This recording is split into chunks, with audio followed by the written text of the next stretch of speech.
Y'all ready for this? It is the SideQuest, a very special immersive edition of the podcast as we talk all about all the cool, great, wonderful news that's happened over the last week, yet you can't see our likes, sucker, because we've been liking a lot of porn. I am Dolly Demovsky. Excuse me, it's called hentai and it's art. Hentai. Oh goodness. I am Mr. Hentai. I'm Dolly Demovsky, joined by that luscious voice that you just heard, the one, the only, the hentai master, JJ Holder. Boom. Do the Adam Cole thing now every time. Just and the wonderful person that is joining us from the dungeon would be Johnny. Mr. Be Gentle, I'm Stupid. I sucked my own dick and got poisoned. No podcast tonight. Not even 5. God, there's a 5-minute mark, and then we are never going to let you monetize these videos. You know what's going to happen is I'm just going to have like 4 minutes and 57 seconds of just music, and then I'll start the podcast, and it'll be all good. And then the person above him, the beautiful little cat, the kitty, Sam Dixon. Great, yeah, kitty reference right after 2 different porn intros, and saying that this was like the D-Box experience for the SideQuest, which I've been present for SideQuest events. You don't want the D-Box experience. You don't want that D-Box experience, baby. That's what they call our hotel room, the D-Box. I thought that was the box. Yeah, that too. Friends, how are you? How you doing? I'm tired. Sleeping. Oh yeah! Oh, I love that. Look at that. He's almost got the Dolly going. Maybe I'll grow. Oh yeah, look at you. I'll grow out there. It's looking good. It's looking good. Well, full Mordecai, I see. Mordecai. That's my favorite. JJ Gonna catch him out and at the Johnny farm later today. Yeah. We are going to start with some of the games that these lovely gentlemen have been playing, some of the review codes and everything else, because PR has been pestering us, and it's about time I get back to them. Not you, because you just got the freaking code. But I figured let's start with that, because the rest of the show is going to be the Game Fest Xbox stuff, and we wanted to get these reviews. We wanted to keep you engaged. It's all about engagement, and get you guys going first, and talk about some wonderful hands-on stuff before we get into all the craziness of the last week. I'll tell you guys all about as I lick my finger and try to clean the keyboard, all about my experience at Game Fest and Xbox and IGN Live and all that fun stuff, regale you with stories. With that said, I want to talk about stuff that you guys have been playing. And the person I want to hear from first, the one, the only, John Wagner. Johnny, tell me. No, not you. Johnny, this guy right there. I would say JJ Wagner, but no. Johnny, you... That's our fusion. There you go. Yeah, we got it. Yeah. We can't we got it. There you go. That's the Young Bucks right there. You guys are the Young Bucks. The worst version of the Young Bucks. You have wonderful hair. And your name begins with a J. Mm-hmm. And you're a little crazy, and some type of hair that could be crazy, and a name named J could be like Mullet. And you could be Jack, and you'd be mad. You know, Jack is a nickname for John. Is it really? Yeah. I mean, at least if you're a Kennedy. Yeah. It's true. Yeah. I met a guy that called himself Jack. And I met a guy once. and of course, I can't freaking find the video. I did find the video. Tell me all about Mullet MadJack. Imagine yourself in a not so distant future. I'm there. I'm mad. I have a mullet. Where you're incredibly mad and you have a mullet. The story of this game is basically you're a moderator and you're recruited into basically this Twitch stream type of Bloodsport TV show, a Smash TV show. Running Man. You're moderating these billionaires and millionaires that inhabit these robotic bodies, and you only have 10 seconds to live, which is that thing on the left in MadJack's left hand. The little, okay, I see. Yeah, it's like it's connected to your bloodstream, and like every time you kill one of the robot guys, it gives you another second or 2 seconds or 3 seconds based on that's cool. how you kill. It's awesome. It's fully embraces the 90s, late 90s, I would say, aesthetic of like, well, not late 90s, maybe like mid 90s aesthetic of like Akira and like I don't know, Macross, I guess. Yeah. Anyway, it's awesome. It's great. It's like fully frenetic first person shooter action. It's easy to pick up. It does have a story. It's the story is whatever, but yeah, you go through these stages that are randomized. Okay. I don't want to call this a roguelike because I feel like that's overused. Because there's rooms and they're randomized, and you get these randomized power-ups that you have 3 power-ups that you can choose from per level, and then that's the extent of the roguelike type of things. There's no like synergy or anything like that to me, but yeah, it is wonderful. It's adrenaline fueled. You could see in the trailer there, you can kick people into fans and stuff like that, kind of like Bulletstorm. And yeah, like stages usually last like a minute, and you're just like sprinting through the level, like kicking dudes and shooting them in the head and like slicing them if you have a katana. And yeah, it really leans into that vibe of yes. the 90s. And one more thing that anime was really cool that I thought was awesome. It like you can access the box that you would buy from a game store.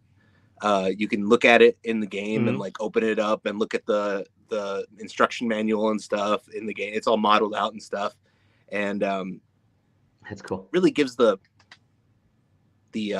feeling of opening one of those huge box PC games that you get. Those are the best. Yeah, from like Babbage's. I was gonna say Babbage's. Nice perfection.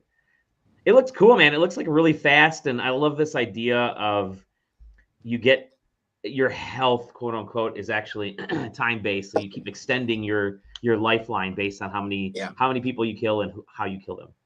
It's exactly like that Justin Timberlake movie, but Bye. Oh, that's NSYNC. Yeah. I forget what that. Just Friends. That movie is Friends with Benefits? Is that the one with? Yeah, Friends with Benefits. Yeah, it's Friends with Benefits. Yeah, that's what it is. Anyway, I'll see you guys later. Cool. No, it looks cool, dude. Yeah, it's awesome. Nice. Yeah, got that bubblegum crisis aesthetic. Big fan. Bubblegum crisis. That's what it is. Yeah. Cool, and it's out now. Nice. And you've buy it. You've also been playing something else. Yeah, I've been playing Beastieball. I just got invited to the play test. It's like a closed play test. I played the demo of this before, and yeah, it's made by the same people that made Chicory and Wonder Song, and people love those games. But anyway, it's Pokemon, but with volleyball. It's awesome. This looks I kind of wish freaking adorable. Yeah, it's great. The animations are amazing. The character designs are great. Usually with like these types of Pokemon style monster catcher games, I feel like the monsters are a little bit, uninspired, and they're not very memorable or whatever. I like these characters. I think they're really good. And they're also like sports themed. Like you can see that one has like ankle what are they called? Where they catch the sweat or whatever, or wrist guard things or whatever, but they're on the ankles. Sweatbands. Yeah, ankle sweatbands. And it's got shorts on too. It's really cool. Sweet. You can name your characters and give them specific numbers, and the way you catch them is that one you have ended in to. tragedy. Yeah, exactly. What's that? I said that one ended in tragedy, being able to give them names and custom numbers. No! I didn't realize that you could evolve them too. That's cool. Ta-da! But yeah, it's awesome. It has lots of style, lots of heart, I would say. So you collect you collect the monsters, the beasties. Yes. And then you train them, or like do you? Yes. Well, you train them by you're their coach, and you train them by just having battles with them and stuff. And losing battles isn't bad. You just it doesn't send you to a Pokemon Center or whatever. You just lost, and that's part of the game. Part of the game is losing. But I like it. There's a lot of strategy. Mm-hmm. You can tag out your little monsters, and all their moves that they have are all grid based stuff. You can target a row or a column based on if you have the certain move for it or whatever. Is it a turn based game or is yes. it? Okay. Yeah, how does the volleyball itself actually play? It's kind of hard to judge by this trailer. Yeah, so you the first thing you do is serve. So you serve the ball, and the order of your little beasties determines who serves it. So you serve it off, and you can only serve with your attack move, or your attack move serves it. And then if you're receiving the serve, then you can pick a defensive move.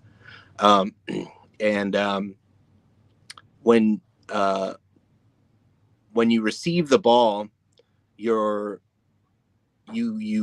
can't hit it back right away. You have to volley it. So you have to either volley it or do a support move or whatever. And support moves are increase the power of spirit-based moves, or increase the defense of something, or change the row that you're in, or whatever. And some of those things combine, attacking with the ball and moving forward or something like that. You can also, and basically when someone receives a ball, their HP goes down. So you can only receive the ball a certain amount of times before you get wiped out. And if you get wiped out, then that's a point for your team. Otherwise, you can do a no-touch point, which you see in the trailer when the ball just hits an empty square, just like real volleyball. And yeah, so I like it when they sort of break down it's the sport, but not that's go about it in a clever way. It sounds kind of interesting. It feels like something I'm gonna have to. There's a demo out now. Okay. Oh, cool. Okay, I'm gonna have to check that out because that actually does look way in my wheelhouse. We have a question from the audience, by the way. Yeah. John, I need an answer. Why did you tag me in your porn DMs? Look, because I thought it was funny, first of all. Yeah. The porn DM was asking me if I wanted to look at some cam site or whatever. That was a great DM, by the way. It was amazing. Yeah, for the uncensored full experience, join the Discord. Look in general chat, and go to sidequesting.com and click on the Discord link on the right. Yeah, they were they were like, hey, do you want to see hard boobs? Oh yeah. You're like, sweet. I'm like, yeah. I don't know what that means. The harder the better. Yeah. I like my boobs rock hard. And he's talking about birds, by the way. Yeah. About birds. Sam, speaking of birds, you've been playing a game with animals. Yeah, a game with amphibious creatures, I guess you could call it, not avian birds? creatures. Yeah. No, I've been playing. Well, let's back up a little bit. Technically, shadow dropped during the Wholesome Direct stream during this Summer Games Festival is Kamaeru, a frog refuge, and yeah, it's both a sort of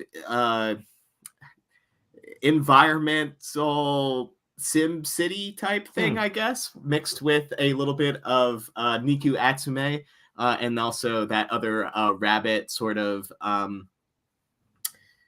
invitation to animal and photography session with those animals. Basically, you start the game and you're revitalizing this this wet springs, this wetlands, and basically making it habitable again for frogs. And you're trying to both bring back, all the different species and all the different sort of variations of these frogs, and also set them up in fun, interesting poses to take photos of them and collect the entire gamma of the different colors and variants. So it basically starts out really heavy on the sort of like reconstructing things and getting a sort of business going to sort of allow yourself to buy these props. And then buy some of these other elements to encourage the frogs to come, and you can take photos, which allows you to gain sort of trust of them. And then you can feed them, and that allows you to basically, I forget the term they use, but essentially like capture them and add them to your collection, or they are invited and are a permanent member of the refugee, yeah. The refugee camp. And after a while, that basically like as you establish your wetlands and you put different ponds and different like berry bushes and stuff, you basically gain resources which will help you feed the frogs and have them join you, but then also you can turn them into products to sell, which then gains you more money to buy more stuff, expand more. So you can sell the frogs? No, you can't sell the frogs. Basically, like there's you like can turn berries. the frogs into products, is what I heard. Yeah, there's like they turn into the bushes. frog chair from Animal Crossing. And you can turn it into like berry jam, or like at some point you basically open like a paper mill type thing where you convert like cattails and all that stuff into paper, and you sell notebooks and stuff. So you gain like different things. There's mini games that are attached to that also. They're pretty much the exact same mini game every time. So it's you're gonna have to repeat it a bunch just to make the products that you want, and also the customization options you want on some of these things. But basically at some point the game switches away from that sim to, okay, you're basically generating endless amounts of money. It is purely, let's hook you up with a jungle gym so you can have 3 frogs climbing on it at the same time and take a photo, right? There is a breeding section of the game that helps you acquire all of the different frog species. So like, there's this sort of like, standard, bog standard, all one color. Then there's like zebra patterns and like these sort of like sunflower patterns and stuff like that. And of course, then you find different colors, and then you can find different variations of the different markings of the colors. And you can use this sort of breeding, like tic-tac-toe, or not tic-tac-toe, I'm sorry. No, I'm sorry. Is like it a Herodic cube type what's of thing? It's basically you try to match in a series of lines to ensure the traits that you want, and then the game sort of Punnett like square. It basically, you take a turn, then the computer takes a turn, you try to form different things, and then it fills in the blank, and you can help yourself get closer to those variations, or you just kind of sit around and hope that the one that you want, or the ones that you want specifically, show up. It's the story. There is a story. I can tell you that, as I said, that sort of economy thing, like basically just breaks in the half game, where I basically skipped 2 different story chunks. That they read the story to me, but it was like all back to back, and it's like, you unlock this, and then there was another story chunk, and it's like, congrats. And I was like, oh, okay. So the story is there, and there's definitely more to explore with some of the different characters.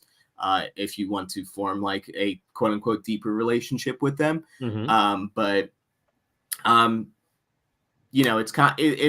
not too heavy. It's really just there to support you, to give you reasoning of why you're trying to take a photo gallery of all these frogs.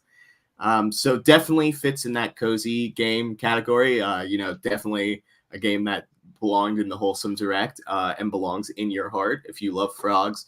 And you've been waiting for that Niku Atsume, but with frogs, this is definitely it.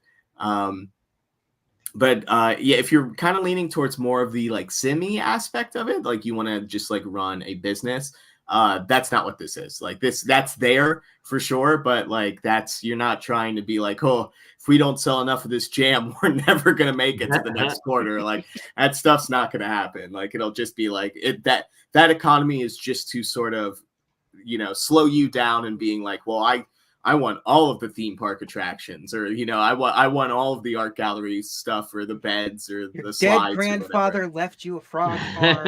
Yeah, We're gonna have to get rid of the frogs. Yeah, it's turn them into products. Is it or is it not a prequel to Frog Blender, the old 2000s? Oh my god! Oh my god! It is absolutely not. Okay, that's good. The storyline does have parts of it where it is about convincing the community that like, hey, we're not just like making this gross area of land like semi nicer, but just still gross. Like this is for animals. Like please come here and see all the different animals. We're trying to make this a thriving part of our community with natural beauty, as opposed to a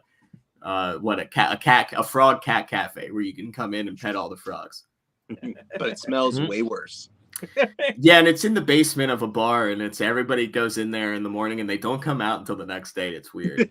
Oddly, that's where Johnny's at right now too. That's yeah, he's actually at my frog camp right now, petting all the frogs. Cool. And then JJ, you've been playing something a little bit out there. Yeah. Hey, y'all know that very, very great franchise, MudRunner? Do I? Formerly Spin Tires. With an offshoot of Expeditions? Expeditions, yeah. Well, they've made the leap into the virtual realm with MudRunner VR. Perfect. Yeah.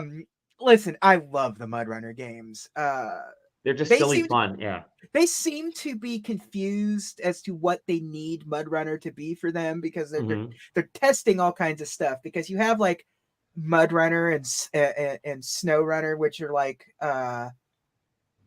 heavy sim games, and you have Expeditions, which kind of like me and Sam talked about it a little while ago on the show, where it's just like it's MudRunner, but we've sort of like parsed it out into smaller chunks and letting you just kind of solve mud-based puzzles.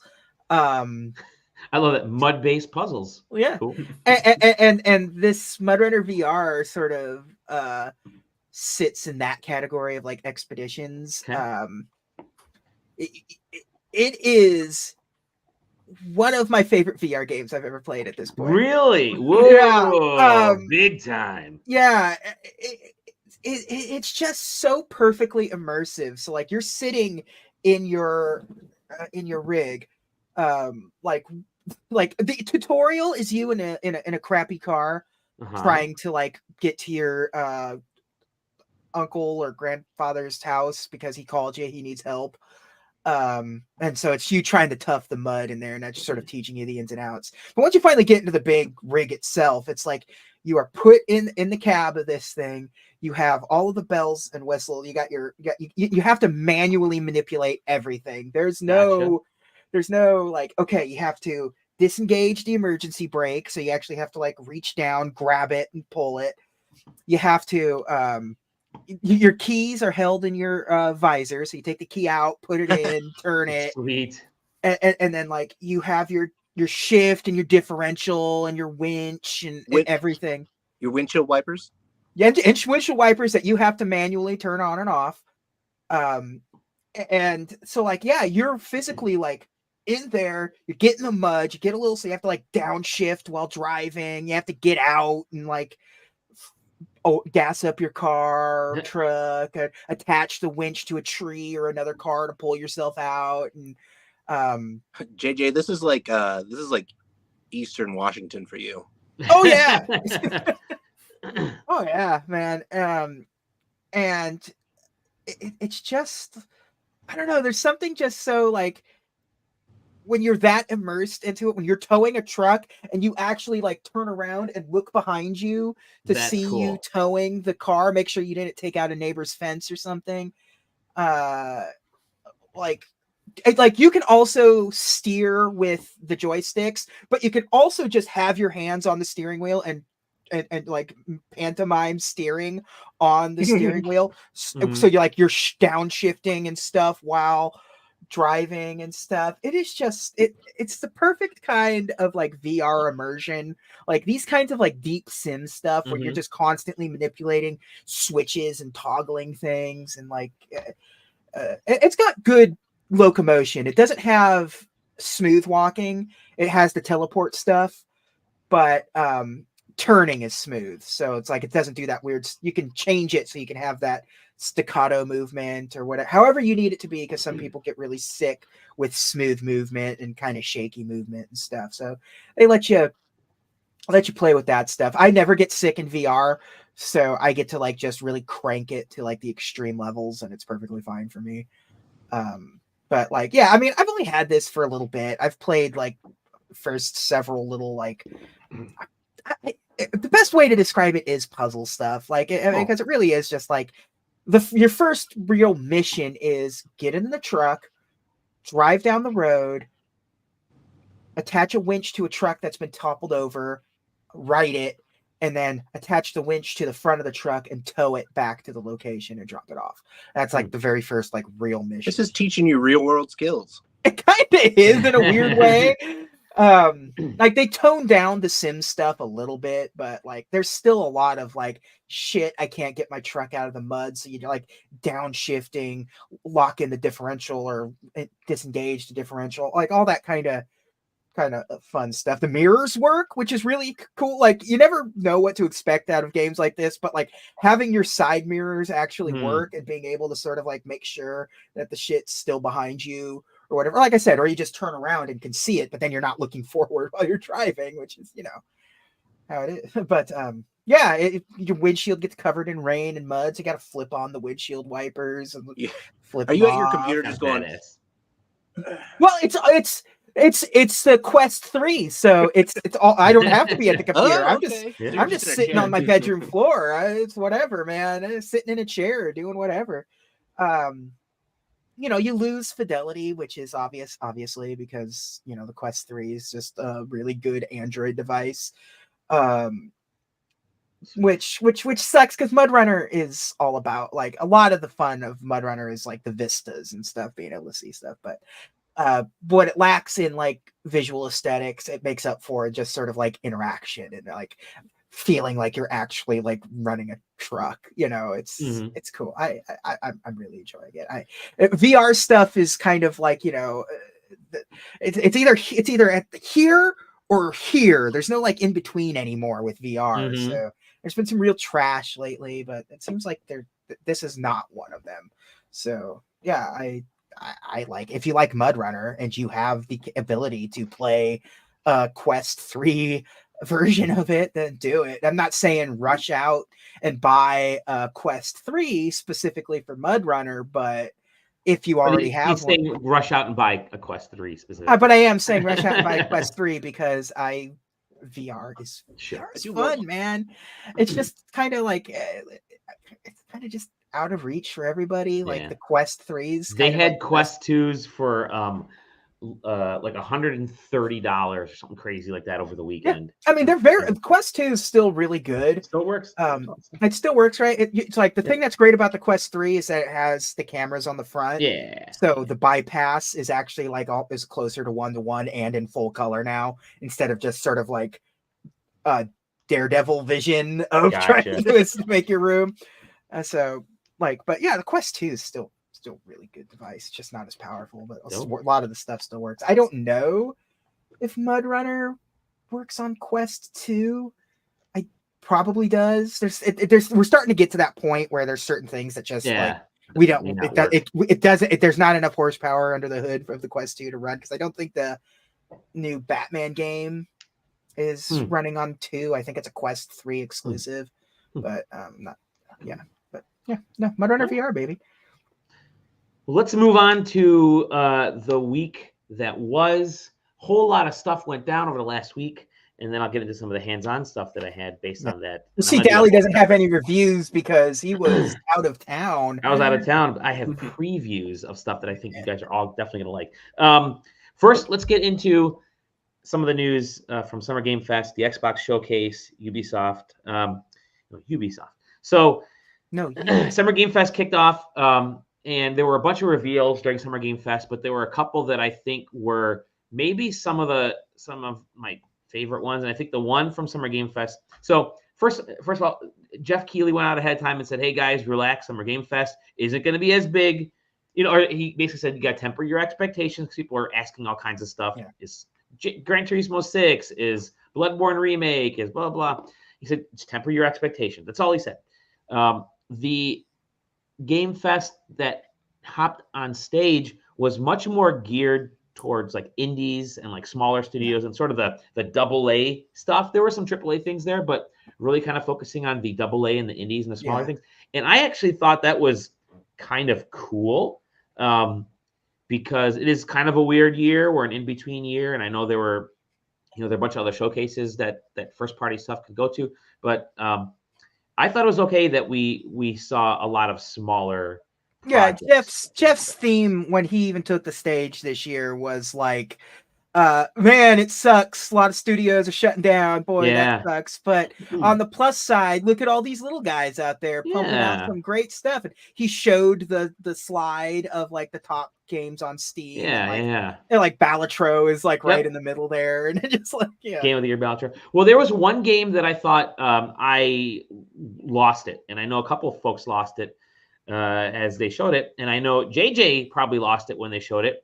And that was Mighty Morphin Power Rangers Rewind, out of the blue, by our friends at Digital Eclipse, have come out and said, "Hey, we're making a new old Power Rangers game based on the original 5 members ish. Who knows what's going to happen afterwards? But it's just us beat them up. But they got that 16-bit, that arcade style, and it just looks fucking cool. Yeah. That looks great. I like the cool like arcade arcade games we're doing for a spell where it goes into like a 3D, a fake 3D like vehicle segment or something like And this has a freaking, you'll see it in a second here. It's got the vehicle segment.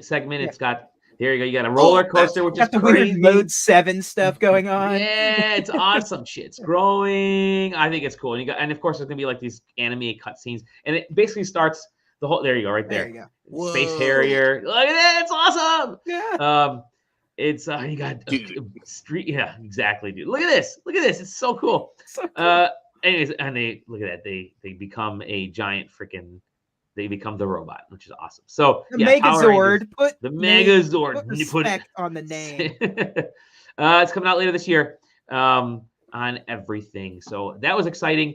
Also announced at the event was another game that I thought was actually kind of cool, and I'm kind of excited for, and that's Lego Horizon Adventures, which finally Alloy is worth listening to because it's a comedy game. Of course, it's a Lego game. It's not made by TT Games. It's made by another company. I forget the name of it, but it's just it also kind of looks. It's Gorilla and Studio Gobo is the name of the company. Studio Gobo. And we knew this was like rumored, and it had been leaked. One of those worst kept secret. Worst kept secret. But I mean, hey, cool.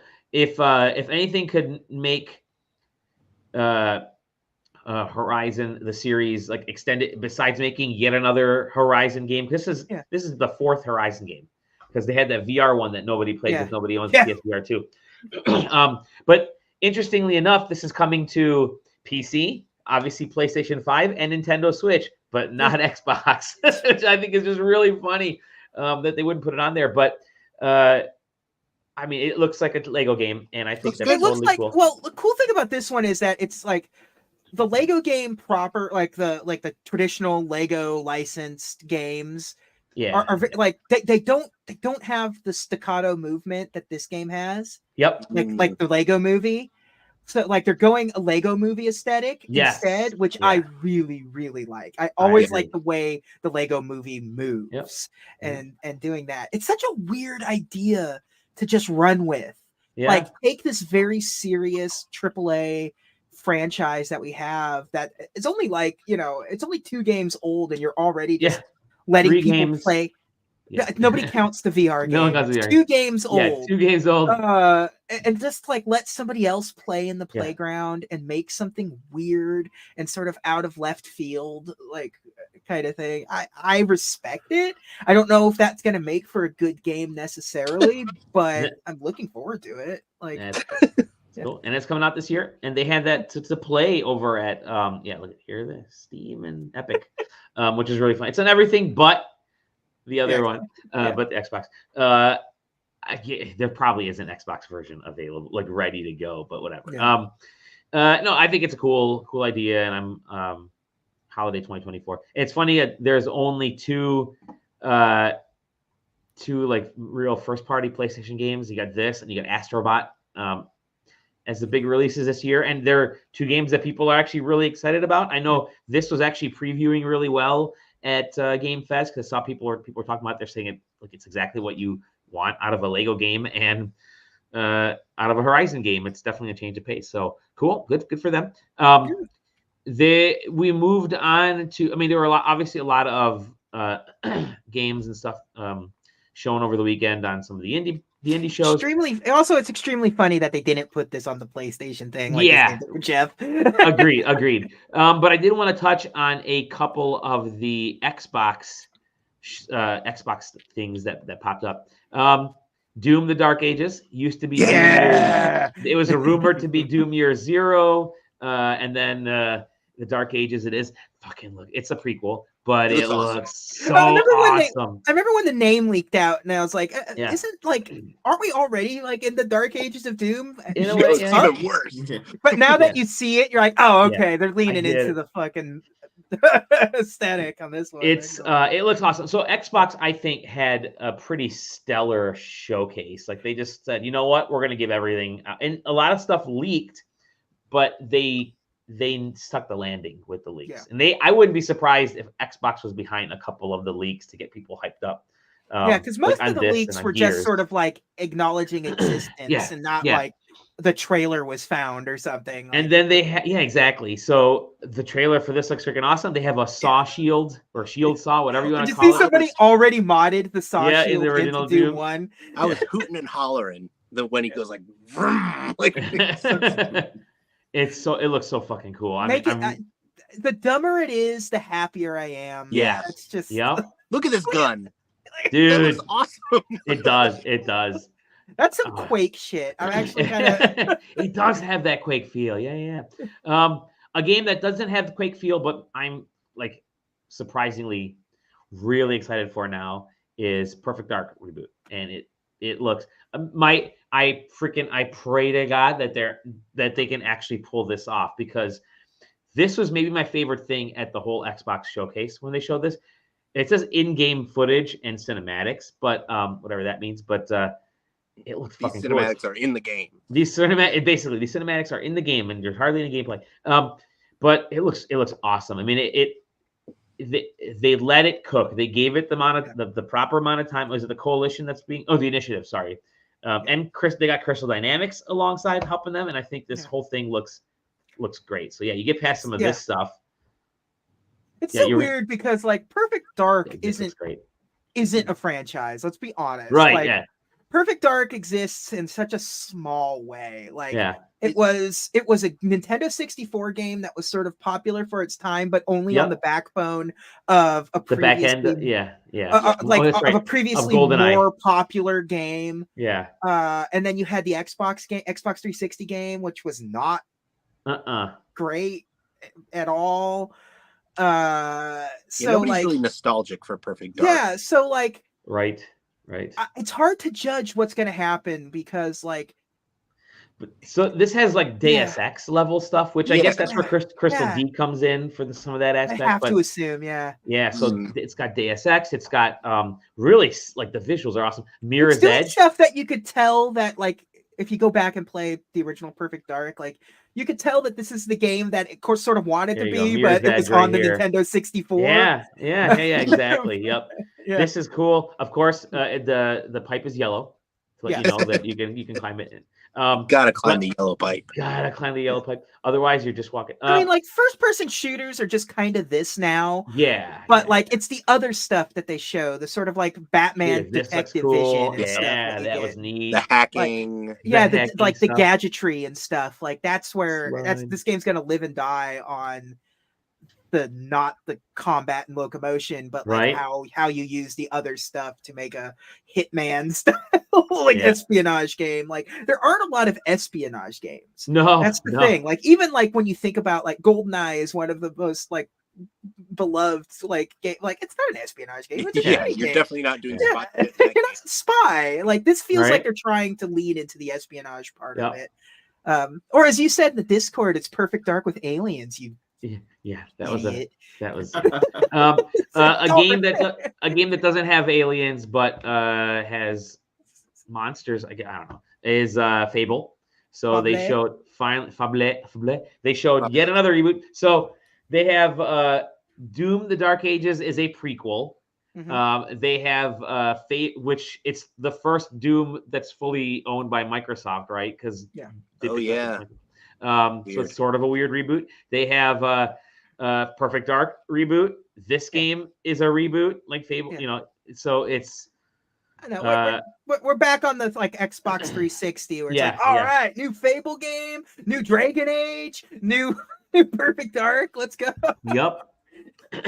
But that's got some in-game footage of here, and I like the goofiness of Fable. I think this it reminds me of the Dungeons and Dragons movie. So it's not like there's definitely a level of like we're not going to take ourselves as serious as we could, but still have some of that background. The game has a fart button, man. Exactly. Yeah, I was just about. Let's do it. This better have a fart button.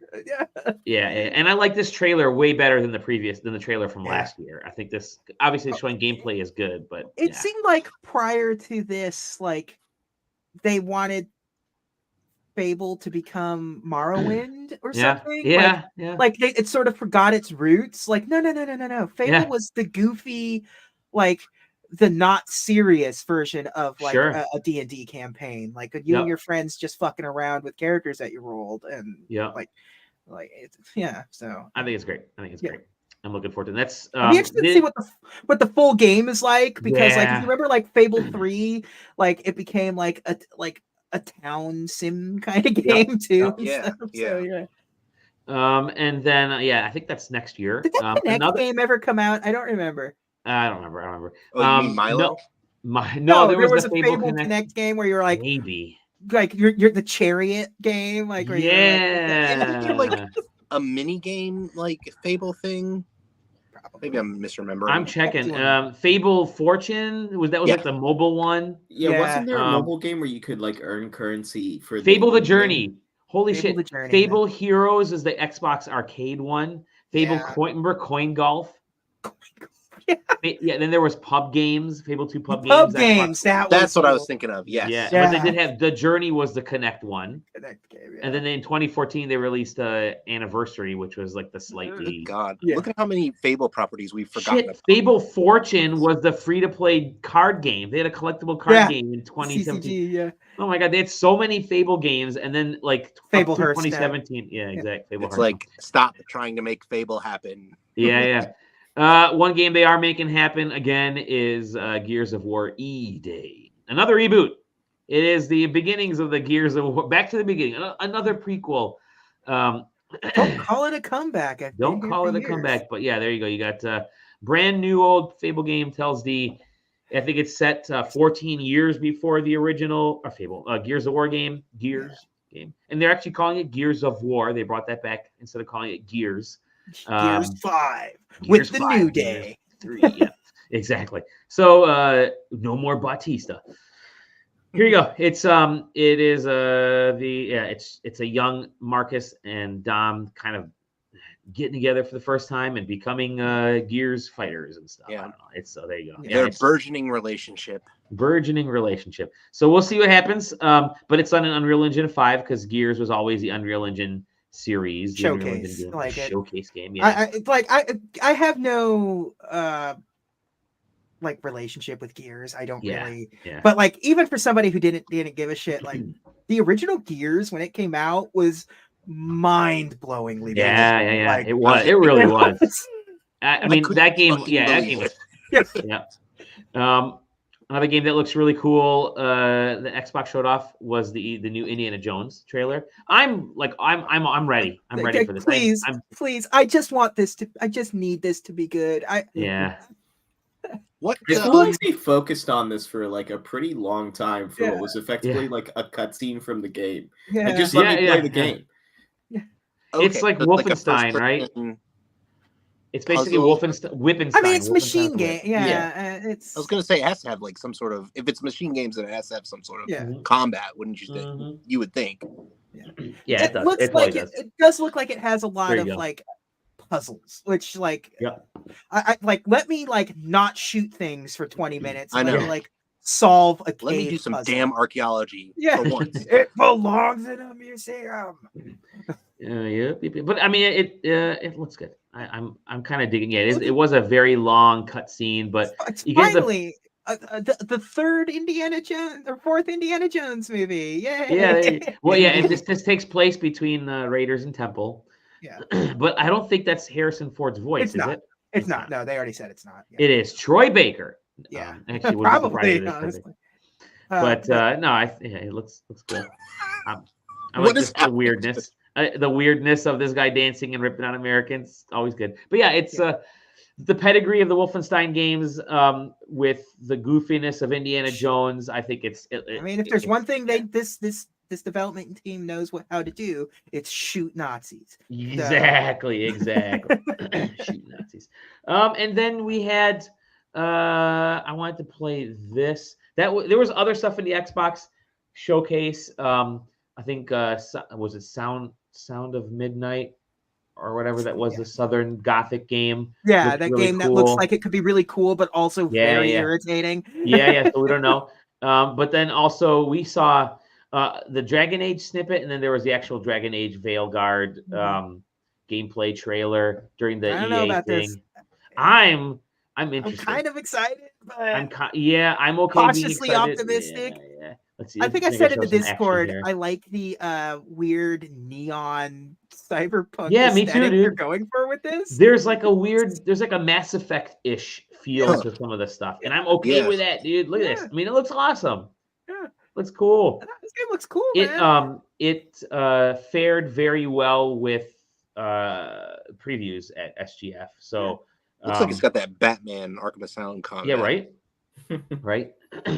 So that, and then finally the last thing, and I know there was like Star Wars, there's there was Assassin's Creed, there's a bunch of other things, but I did want to share the Star Wars Outlaws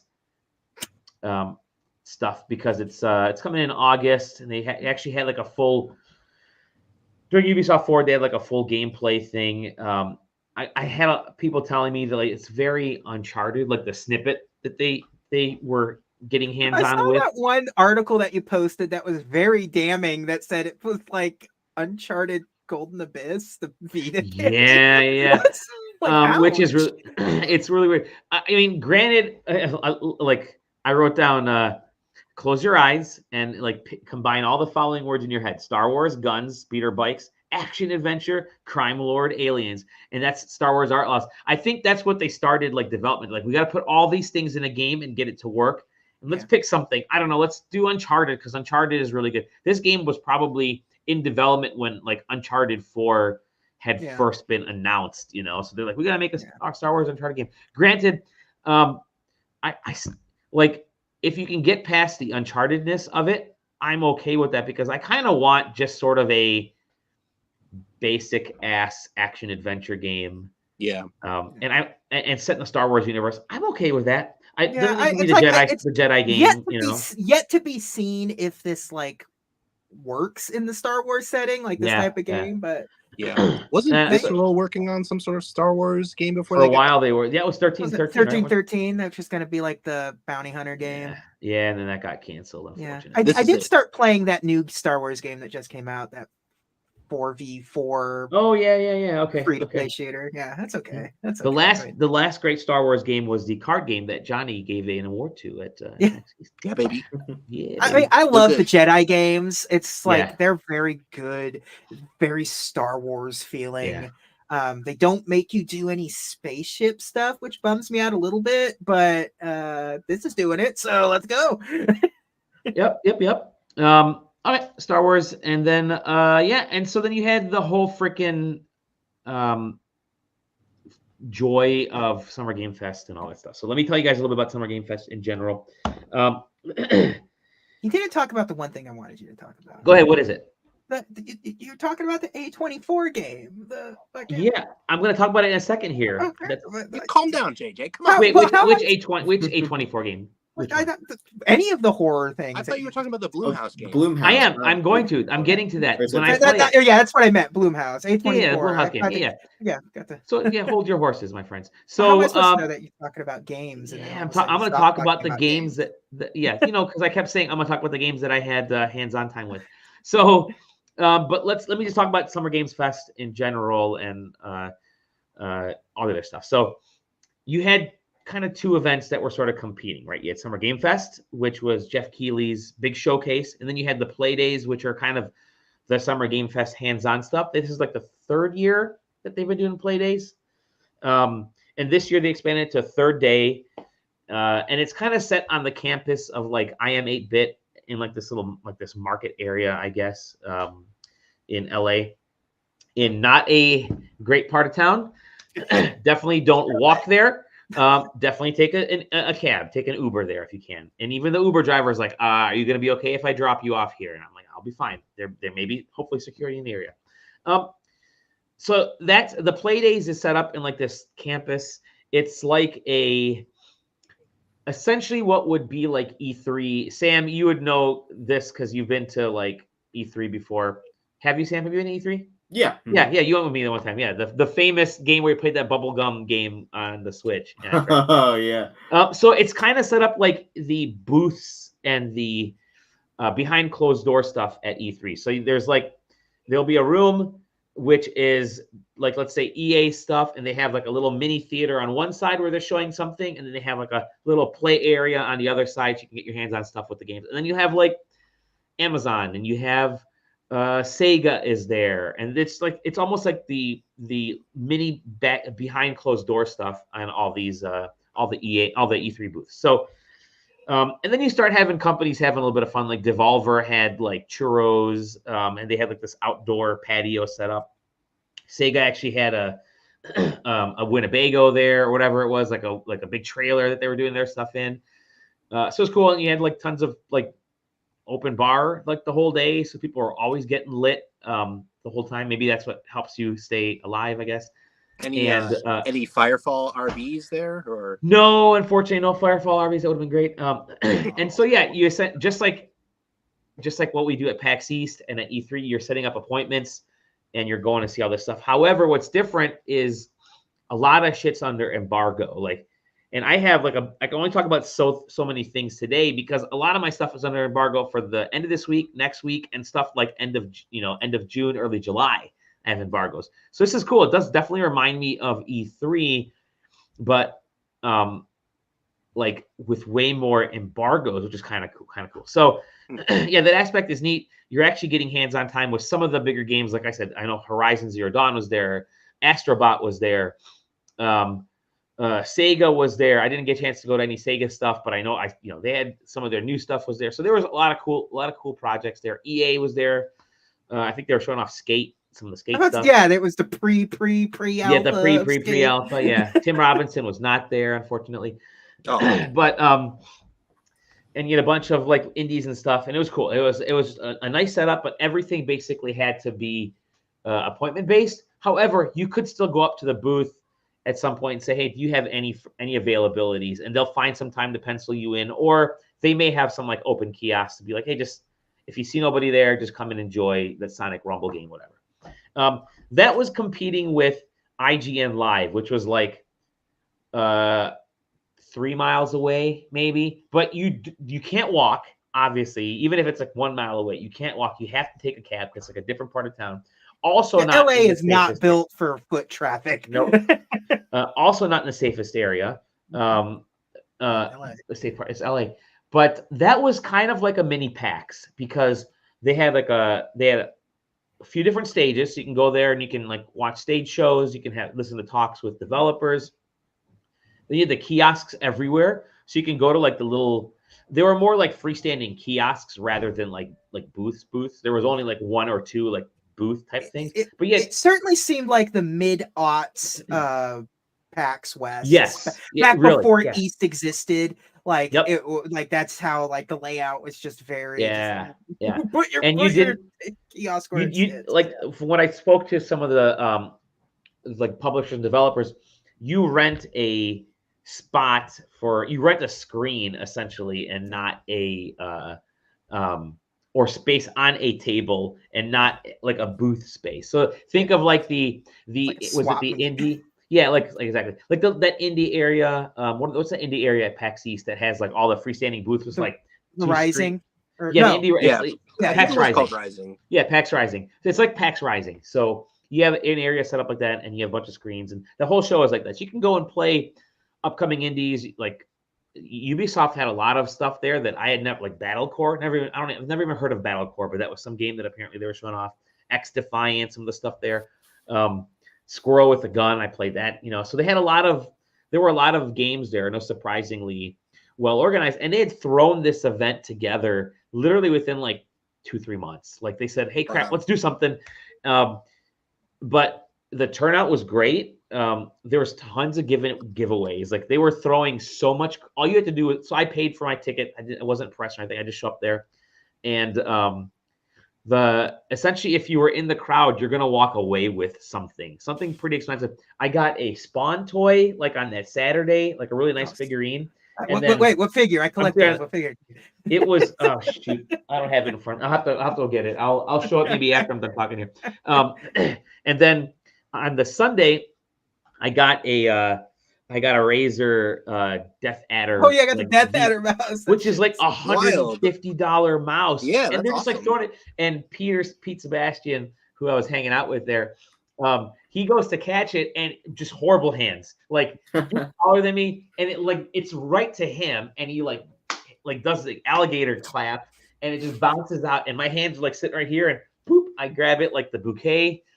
There you go. But they were handing out like Steam Decks. If you're in the right spot, you got like flight sticks, you got sticks. Like they're throwing stuff out, and I think it's a lot of the stuff that IGN just had sitting in the back. They're like, all right, get rid of all this stuff. Yeah, it's IGN. It's like I'm sure they have a storeroom full of just totally 5-hour energy. I got like 6 5-hour energy bottles. Just went to like all the little areas. They had Mountain Dew. Like I had like 4 different flavors of Mountain Dew. There you go. There was just not food there. You had to go outside to the food trucks and eat and get food. They had to buy that from there. But for and they were giving away tickets because they wanted to fill up the space. So I paid like I think $60 for my ticket. Or thank you to JJ with this discount. I paid like $45 for my ticket, whatever it was.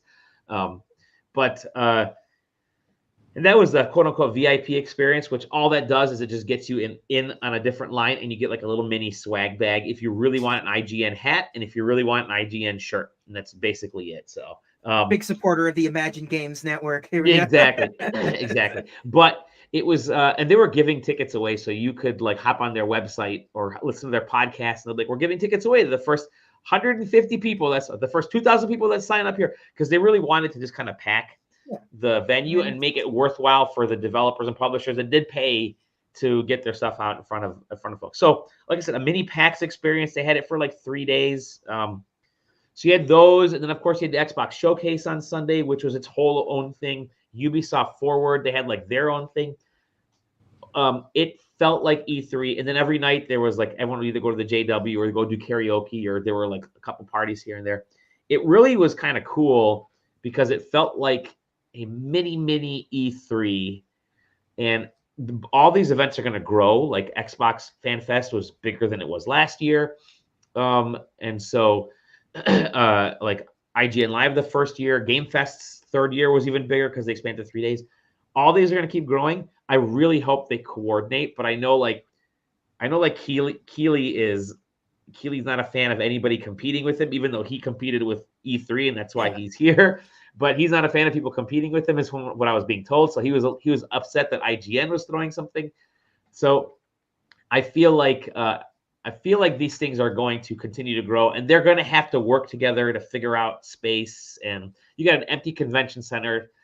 Don't use that. But the whole downtown LA area, there's a lot of space to do stuff there. Like Sam knows, you go over there and it's just like they'll convert it into a big skating rink, or they'll have tents for like when major sporting events are in town. There's restaurants. Like a block party. Yeah, literally a block party. I mean, Summer Game Fest. Like lean into the whole fest thing. Have music, have parties. People would get into it. So that was, again, that's sort of the problem, right? Like you have this thing and there's no like festival feel. You're gonna put fest in it, but it's just it's Summer Game Showcase is really what he has. It really, like, I would love for this to lean in.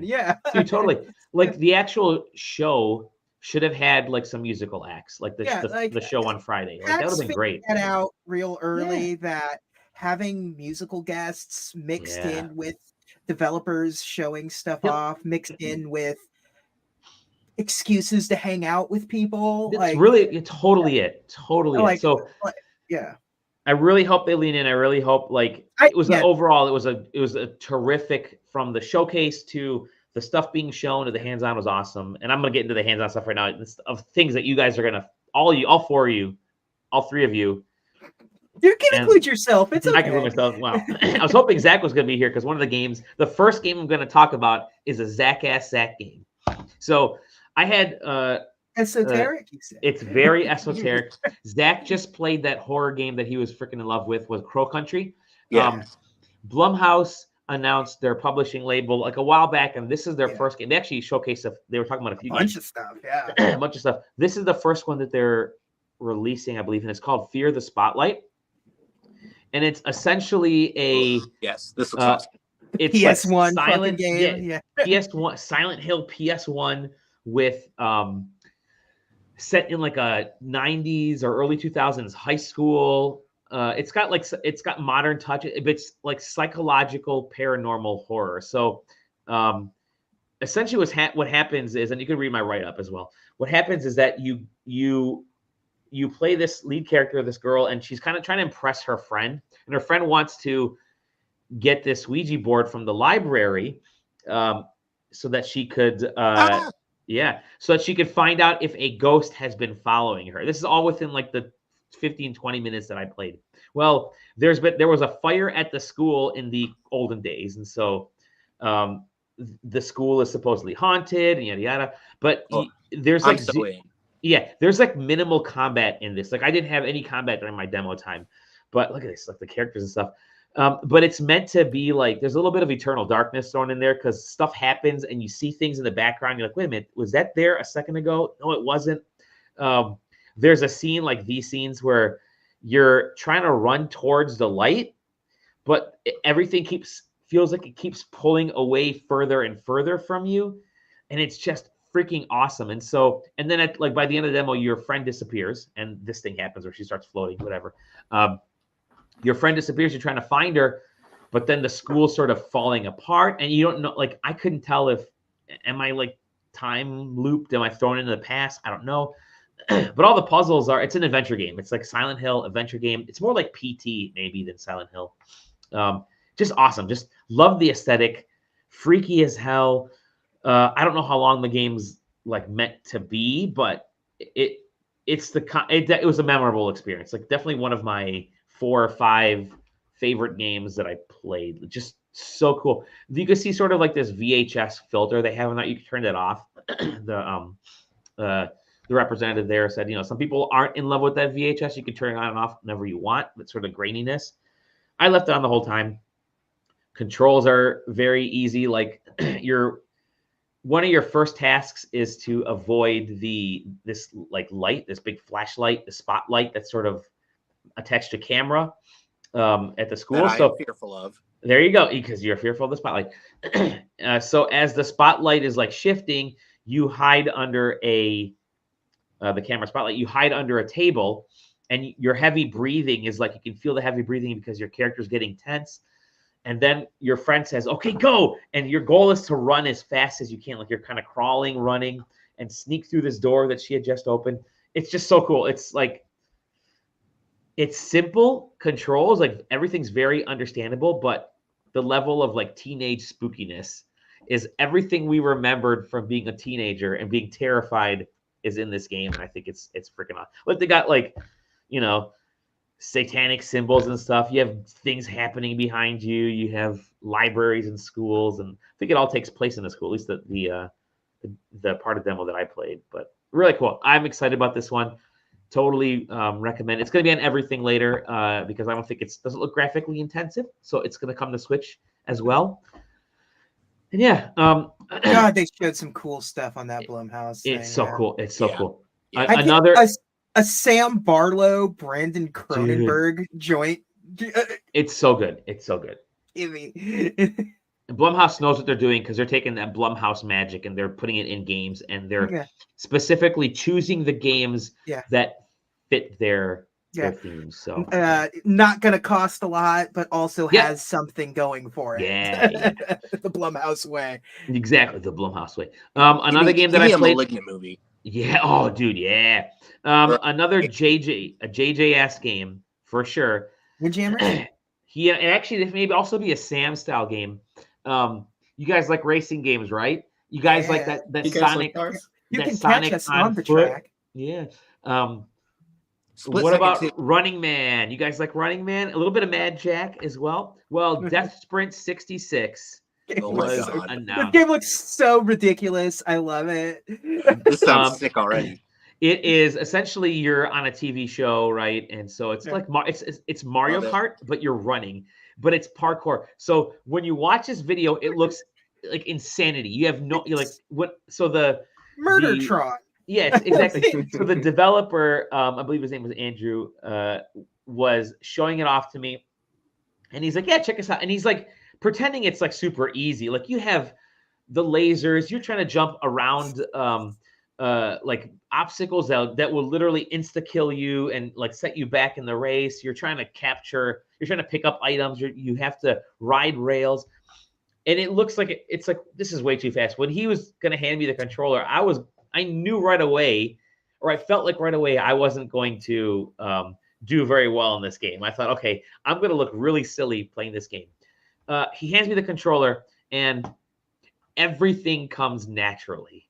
Like to the point where I was breaking time records almost immediately because the way they've organized how this game plays was really exciting. Like you don't need to like do any crazy maneuvering to get on these rails that you see there. You literally just tap the jump button and they'll soft lock onto the rail. So it's perfect. If you want to run up against the wall, you just jump towards the wall and they'll start running on the wall. You could do like cool flips. And I was loving like flipping around the freaking laser beams and the obstacles. It was so cool. You could pick up all the different weapons and stuff and kind of fireman each other or do boosts. It's the blast. It was so intuitive to control. If you've played like Mario Kart or any type of kart game, this is a kart game on foot. It just looks like insanity. I mean, it was just a blast. I was only playing local against bots. But they actually had a timer. They're like, hey, here's a timer for who's got the highest scores and all that kind of stuff, who's got the fastest times. And I told the developer, I'm like, dude, I'm going to come back. If you have this spot open later in the day, I'm going to come back and play again because I want to beat the score, the time. And it's just so cool. I think it's coming. I know it's coming to PC. I don't know if it's coming to anything else, but it's coming later this year. He was telling me it's only going to be $20. And really? It's fully... there's no microtransactions. Everything is unlocked. Like I mean, you can kind of unlock everything, I think he said, but you pick up sponsors. You don't have to pay to get stuff. They're going to be working with a bunch of like content creators who have been playing this game as well to create like 2D art for this. And they're like, it's just 2D art, man. 2D art is the easiest to work with because you can just slap that on all kinds of stuff and it's easy to implement. So it's just a blast. I have a feeling we're going to be playing this as side questing game nights quite often because it's just super silly. There were like 5 or 6 tracks that he had up on the screen to choose from. I only played like 3 of them, but yeah, I'm super excited for this game. I think what's just the evil corporation in Bachman Media Group or something? Bachman Media Group, and I laughed so hard. I'm messaging Mike Bachman. I'm like, Bachman Media Network. Yeah. I'm like, dude, you're gonna have to sue them, my friend. But no, it's just cool. It's fast. It's death. It's called Death Sprint 66. I don't know if the 66 is like 2066 or what, but dude, this is awesome. This is, and you can like go on different levels. So you can drift. Like drifting is a big part of the experience. You have to drift around corners. And there were points where I was like hairline away from flying into the meat grinder, and I just avoid it. And it feels so good to like just angle away from it. It's just awesome. It's a blast. Do you think it's called the Bachman Media Group because Running Man was written under Stephen King's pseudonym Richard Bachman? Yes, it was. Okay. That's exactly it. No, that's exactly what it is. That's exactly what it is. Because even I didn't want to say it, but he was even telling me, he's like, hey, the Stephen King references. I'm like, this is awesome, fantastic. So yeah, Death Sprint 66 coming out later this year. Totally one of my favorites of the show, quite easily. I couldn't recommend anymore. Now, a game that's completely different thematically, but maybe just as intriguing and exciting for me was Cozy Sliding Puzzle Zelda, aka Arranger. You know the sliding puzzles where you're just like sliding little blocks? Yeah. That's what this game is, but it's a Zelda game. So you can pick up but you don't actually equip swords. You don't equip items. The only HUD is what you see here. Like that's it. You're literally just sliding around the tiles. You can go left. If you go left too far, you'll pop up on the other side. The puzzles are essentially understanding which tiles can move, which tiles can't move. Are there items on these tiles? Is there an enemy blocking you? Well, then you want to take the sword. You want to slide the sword into the enemy to hurt them. And maybe there's like 4 swords or 3 swords in this room, but you have to hit the enemy 3 times because each sword will get wiped out each time. It's just so cool. The puzzles are. You can see some of these puzzles too. The visual of the shifting tiles is fucking me up. It is. One of the really interesting things that they told me, and I talked to Nick Sutner, who's one of the guys behind this game, and Nick's been around the industry long enough to know what people are really gravitating towards. He's been on a lot of projects, but he was telling me, he's like, listen, this is a puzzle game first and foremost, but we wanted to make it an adventure puzzle game because we know there are people out there who aren't puzzle players. They're not big into puzzle games first. They want to play an adventure game or an action game. And so if we said this was a Zelda-like that just happens to be a puzzle, you may get more people interested in trying this out and then realizing, oh, wait, it is a puzzle game, because you're essentially controlling the world around Gemma. So the interesting story about the description is that you're dragging the world around you, in front of you, and behind you because nobody seems to like Gemma, this character. Like everybody in town, like the first town when you start the game, just doesn't like her. They're happy to see her leave the town because she just makes a mess of everything and drags things around. Some people get upset when you slide the tiles around them and stuff, so it's kind of cool. But it's all puzzles, like environmental puzzles. So if you want to get on that raft, you have to get on a raft by sliding in a certain way, but then you may need to go around and pop up on the other side because the stones are blocking you. So and the puzzles get more and more difficult, obviously, as you go along. And so the development team is watching me play, and I'm doing like this one puzzle over and over because I can't figure it out. I'm like, I'm an idiot. Why can I not get this puzzle? And I could tell the developers were like itching to just like scream at me and tell me how to do it, but then they didn't, because part of the fun of a puzzle game is just constantly trying something until you get it. Like getting the click, You'd be like, oh crap, yeah, I have to slide this around in order to solve this puzzle. But then you'll figure it out, which means you're going to use that knowledge on the next time a puzzle comes around that has a similar execution. So love this. I think it's arriving in July. Count me in. This was maybe my favorite of the show. Like this is it's just so charming, so good, wholesome. So does Gemma move on her own, or is your locomotion strictly tile movement? Strictly tiles. Cool. Yeah. So everything is tile based. And so like there's that scene that you just kind of saw with the stone feet. You have to line the stone feet on the triggers so that a pathway will open. Well, I'd get 2 of the feet because they're kind of scattered at different points on the stage. I'd get 2 of the feet, and then I'd bring the other one over. As I'm lining up that 3rd foot, I'm accidentally sliding the one on the left. I'm like, oh, crap. Yeah. All right, bring it over the other way, and I start sliding the one on the right, and I have to undo the one on the left. And it's the understanding of getting that to work. I could not stop playing this game. I finished the demo there, and I'm like, can I play this demo again? Can't play it again because it's that good. So July 25th coming out. Oh, it's coming to Netflix too. It's coming to Netflix.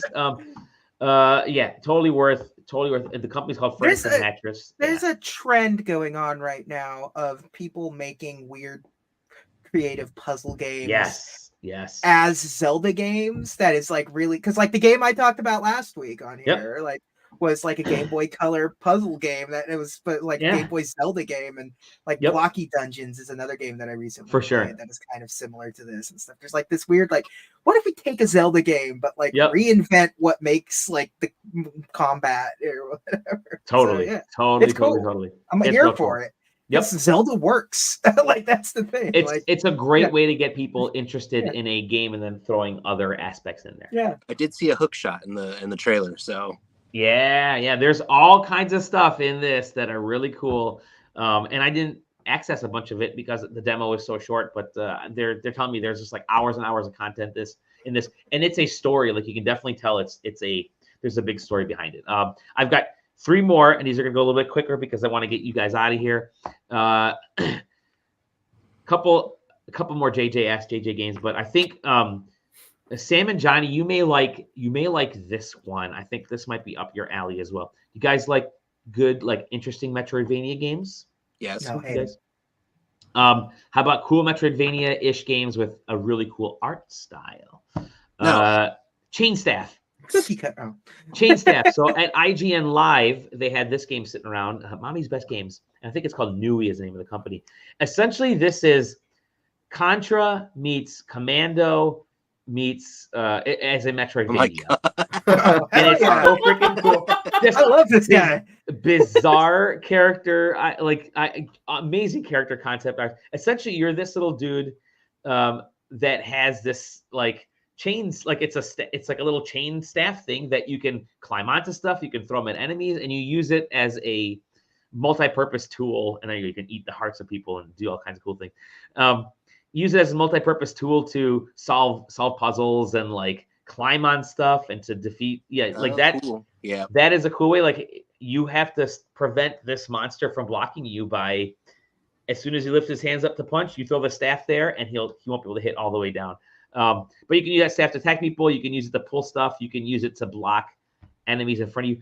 And it's so freaking cool. It reminds me a little bit of the whip from Super Castlevania 4, in that, you know how the whip, you could kind of whip around and it had that like weird little, you can sort of set, the physics of that whip. You kind of hold it and it starts to spin around and stuff. Has a little bit of that feel in this. It's so cool as a concept of mixing everything together. It does looks it so like well. Earthworm Jim. Yeah, maybe. I guess in a way. Yeah, but good. Yeah. It wasn't it's made by a dickhead. Yeah, it's just super. It looked great, just phenomenal, like enemy design. The levels are just like platforms, typically like side-scrolling levels, but it's the enemy design and the scale of things works really well. Just beautiful artwork. So yeah, I'm really. What the hell do I know? It's just so cool looking. It's so cool looking. I don't know where I know Mommy's Best Games from. Like I recognize that name, but like. Nothing's coming to me. Yeah. So yeah, that was Chain Staff. Another game that I thought was really freaking cool that I had a chance to try was so I'm a classic Atari style games are really in right now, and we had like I don't want to say Atari style, but games that were like genres that sort of started in that era, but then the mechanics of the stuff from that era is still kind of coming back right now. And one game that was, it felt like an Atari game that's brand new and made in 2024. It's called Demon Spore, and it's essentially a room by room escape game. Essentially, your whole goal is to make your way through this map to get to an elevator to put you up to the next floor, and you make your way around these single stage maps to get to the next floor. Eventually, your whole goal is to get to the roof and escape. And it's a roguelite, I should say. So you can see the map right there. And there's like different rooms have hazards. Some have weapons. Some have defense. Some have like buffs in them. It's one-hit kill, one-hit death. So if you die, if you get hit once, you have to start all over again from that floor. It's just so freaking fun. Like, is it a twin stick? It's a twin stick room by. It's just insane. And like the spores right there, you can either shoot the spores with lasers. You can take different items like chairs and throw the chairs at this spore monster. You can distract them with like, or you can use a fire extinguisher to freeze them. You can distract them with lights. Dino Boss, the name of the developer, I think. Yeah. And it was so cool because there you go. You throw the chair, and all of a sudden, all the spores will go towards the chair, and that's your way to get out and like hit the unlock button or get ammo or whatever.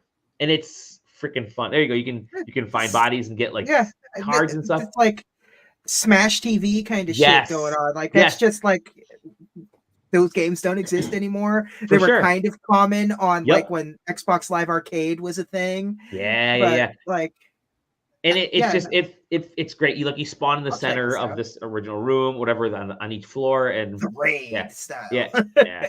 It's great. I think it's coming later this year as well. But it's just it said that there's a Next Fest demo out now, so I'm gonna cool. Yeah, definitely check it out. Check it out. Download Demon Spore. It's great. Yeah, there you go. Next Fest demo now. And that one's coming, I think, later this year too. So, and then finally, I think the big one is that it.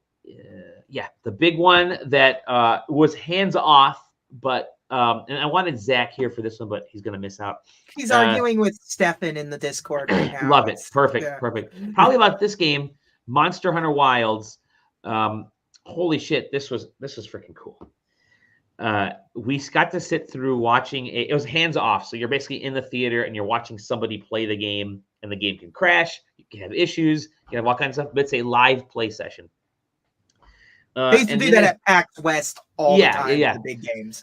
Like that's how I saw Assassin's Creed 3 or something. Yeah, and it's a very common way to show stuff. This was at Summer Game Fest. I think the embargo went up today, which is why I can talk about it. So that's why I chose today. But the cool thing about this, and I used sticky notes to write down all my notes for this game because I couldn't type with my phone. It was just too bright in the freaking in the room because it was a really dark room, so you could focus on the screen. But you get your secret, which is your little rideable thing there, and their goal is to find this. I forget the name of the monster, but it's essentially this like big woolly. It almost looks like a bison/gorilla, and you have to hunt the alpha of this breed. I forget what the name of it was, but so you're looking for the alpha, but the alpha has there'll be like 4 or 5 other monsters with it, like others in its like pack. But you want to try to avoid those because your goal is to hunt the alpha. And so you're hunting this alpha, and it was like seriously like a 25-30 minute battle as the demo dude is trying to show us how to capture this and defeat this guy. Going through aspects like there, you can kind of see the woolly thing there. Going through different biomes. There's like a big ass sandstorm that'll show up, and that was the beast right there. And as the sandstorm shows up, like there's like which makes the animals like aggravated, the beasts aggravated, and then they'll react differently, and they'll heal differently, and they'll attack differently. But if you can survive the sandstorm, then there's like a moment called, I think it's like the greening, where everything gets like life where you are. So you'll get like green energy. You'll get like you'll be able to recover quicker. You'll be able to harness certain things better for like a short period of time. So there's like this big value to trying to survive the sandstorm. Does that that happens. affect the monster too? Or Totally. just you? Yeah, dude. Yeah. So Oh, it it's can like, heal and shit yes, too? you have to really balance like how you want to approach this. And if there's a storm coming, maybe you want to avoid the storm. So you want to lead the monster away from the storm to other monsters that might wear it down. Like you'll bring this monster, it'll follow you and it'll attack these guys, and these guys will attack it and it'll wear it down a little bit. So you can actually use that whole aspect there. Big old, like, it's open world ish because it's still kind of set in areas, but the areas are definitely much more expansive. They said the map is like 2 times the size of Worlds, Monster Hunter Worlds or World. So it's a huge map. It's a massive area. But I think one of the parts that was really cool was he wasn't able to, the player or the demo guy wasn't able to chip away fast enough at this beast, and he was having a hard time. So he's like, all right, we're gonna take this to an apex predator, to like the highest beast. So they had the monster follow us, and he gets to this apex, like this massive beast, like this guy right there, and just they fight, and they're fighting, and they're like attacking each other. Yeah, Doshaguma, that's the name of the monster. They're attacking each other, and it's wearing down the Doshaguma, the alpha Doshaguma.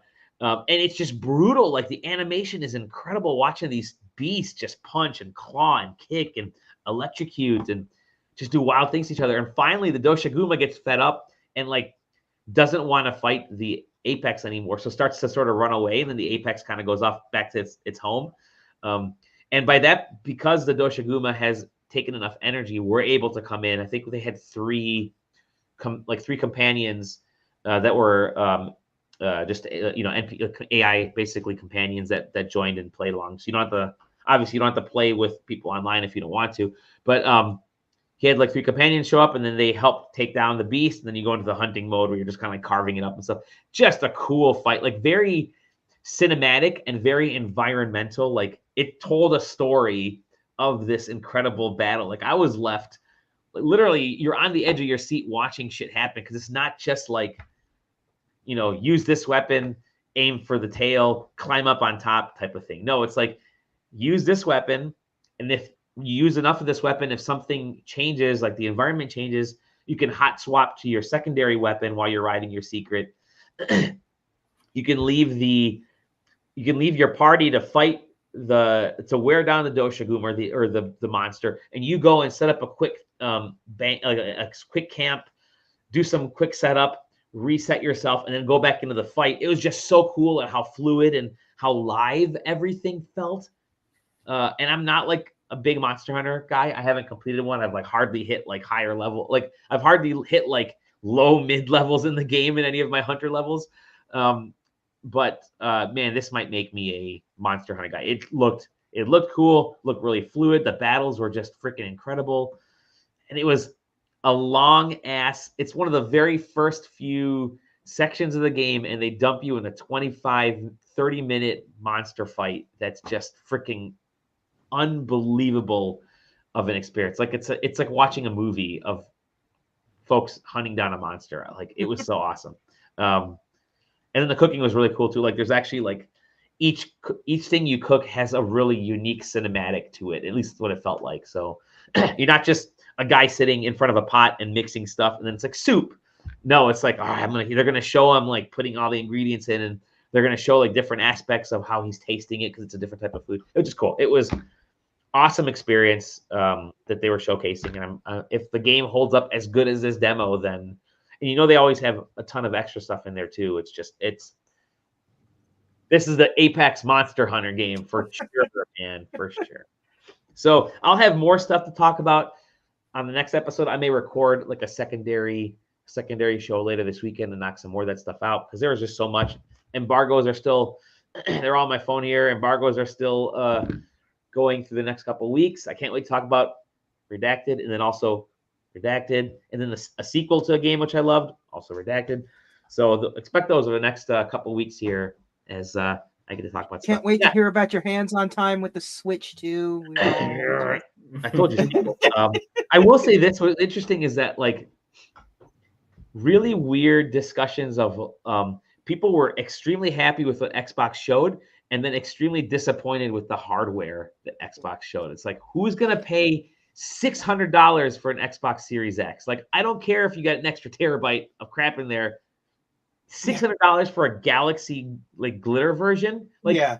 even the all digital Xbox Series X is still $450. Like, guys, drop the and then they said instead of making like an even cheaper Series S, they're like, no, let's raise the price of Series S and make a white white terabyte version. It's like, oh man, you're going the opposite direction. Like, you should have even teased that handheld that you're supposedly working on, or the streaming and box. it's funny too because Teased like it. Phil was on stage like at the IGN event. At the IGN event, not confirming the handheld, but talking about the handheld. Yeah. Like it's like a weird. I think they asked like, hey, so Phil, do you like, are you guys making a handheld? Boy, that would sure be pretty cool, wouldn't it? But just say it. Just say it. Get people excited. My favorite was, in theory, if you were making a handheld, would you be able to play it offline? Yeah. Like, and him actually answering the question. Yeah. Like, it's just like, oh my god, this is just the pantomime that's going on here is irritating. Like, yeah, it really is. It really is. But yeah, overall, it was cool. But yeah, like I said, they were upset with the Xbox hardware. Everybody was talking about like Switch 2 to the point where it was eerie because people were talking about it, but nobody was confirming anything about it. And all the developers, all these games that we were seeing, like a bunch of them are going to be on Switch 2. Like, you just knew. And every press person I talked to was like, we're trying to ask questions. They're not answering. They're not talking. Nintendo they have like ninjas and robot cyborg. They have all kinds of people out there ready to murder folks if they breathe. It's about a Manchurian candidate situation. If you say the trigger word Switch 2, if you say the real name of the system, it activates. Because like nobody, we would ask, like I was asking folks, so what platforms is this coming to? And they'd be like, yeah, PlayStation 5, Xbox Series, PC, Epic Games. And I'm like, Switch 2? PC, Epic Games, PlayStation 5, Xbox, like, so they're not allowed to say this, not allowed to say that. Can't wait to really see weird. Doom Dark Ages running on the Nintendo Switch. Right. But yeah, so it's cool. That was really interesting. But yeah, I think, and they've announced Game Fest back in LA, like he totally announced it already. Next year is going to be wild because PAX East is in May next year. And then 1 month later, we're going to be at Summer Game Fest and IGN Live, and it's going to be a mess next year. And you have the Switch 2 launching, and you're going to have next year's going to be a weird hardware year. It is because it is. You're going to have the Switch 2. You're definitely going to have the PS5 whatever Pro. Thing, and you're gonna have more Xbox stuff next year. Who knows what the handheld might finally be announced or whatever. I'm sure it will be. It's gonna be a weird hardware year next year, and that shit doesn't go to that shit doesn't go to PAX. That goes to Games Fest. You're gonna have the Amico is finally gonna launch next year. Yeah, everybody's holding their breath. But no, it was cool. I would say that having IGN Live there was great because there was something for the fans. And I think setting it up so that Summer Game Fest is strictly for media and creators, and like I think that is perfect. Leave that as is, and then have the IGN stuff just be for the fans. Like, let them enjoy. You're gonna be far enough away where the two interact. But like in E3s, and then like the business stuff was the shadow E3, right? The business stuff was in hotel rooms, and it was in like back alleys, back rooms of bars. Like, they didn't have like a set space for business meetings, but you knew people were in like. I heard a couple other folks talking about this, but like you saw somebody in town, like they said like, I saw this person in town that I don't know why they're here because they're not showing this, or they're showing something else somewhere else. So it's like, okay, why is this person here? Why is this person not here? I will say this.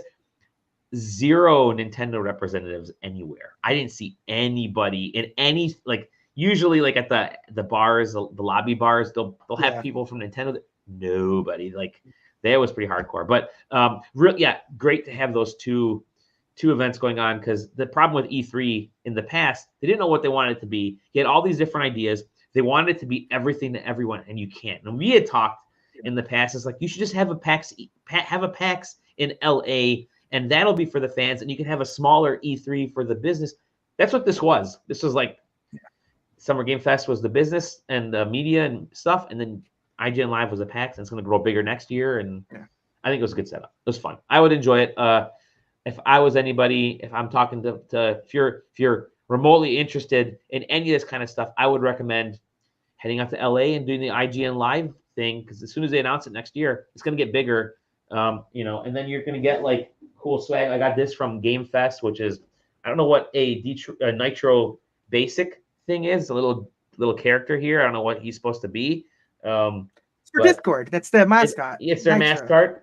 Whatever. I guess I don't know what to do with this. They just gave you a big swag bag at Summer Game Fest. Yeah. I don't know. We got a free Johnny over here. We got exactly. Yeah, that's it. You can find us SideQuesting.com. Find Johnny at Be Gentle I'm Stupid over on with a B, not B-E, but B over on Instagram and on all the other places. You can find JJ at _double_J, where he's not shadow banned. Sam is in the Discord. We're all in the Discord. Find us in the Discord. Find us at SideQuesting.com.